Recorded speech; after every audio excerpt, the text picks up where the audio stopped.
Teman hidup kita hari ini memberitakan Injil dengan segenap hati. Roma 1 ayat 9 berbunyi demikian.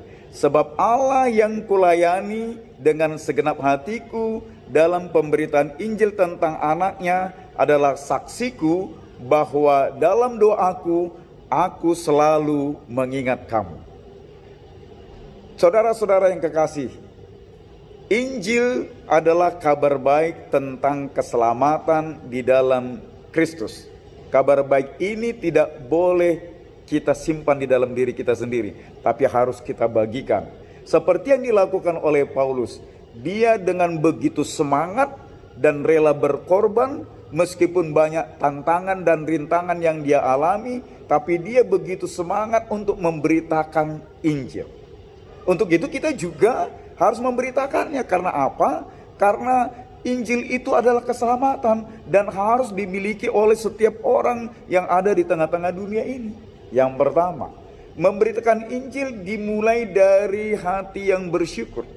Nah, kalau kita menjadi orang yang bersyukur ketika kita merasakan bahwa Tuhan itu begitu baik kepada kita dan telah menyelamatkan kita, maka kita juga bersyukur untuk memberitakannya kepada setiap orang, supaya orang juga merasakan bahwa kasih Tuhan itu begitu nyata dalam kehidupan mereka. Jadi jangan kita merasa bahwa ini adalah sebagai kewajiban semata, tetapi ini harus dilakukan dengan rasa syukur. Yang kedua, memberitakan Injil itu lahir dari hati yang berdoa dan rindu.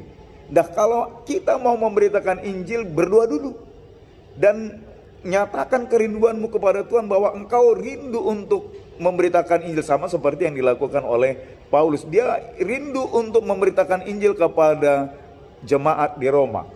Nah, makanya dia berdoa dan dia berharap bahwa satu kali nanti dia akan bertemu dan memberitakan Injil kepada di jemaat di Roma.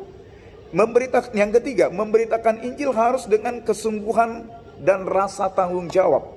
Nah, saudara-saudara yang kekasih, Paulus merasa sebagai seorang yang berhutang ketika dia akan memberitakan Injil.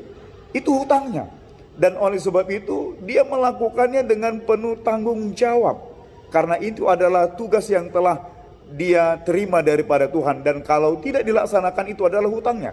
Untuk itu kita yang sudah menerima keselamatan tidak boleh diam, tetapi harus memberitakan Injil, membagikannya kepada setiap orang, supaya orang lain juga mendapatkan keselamatan. Tersenyumlah.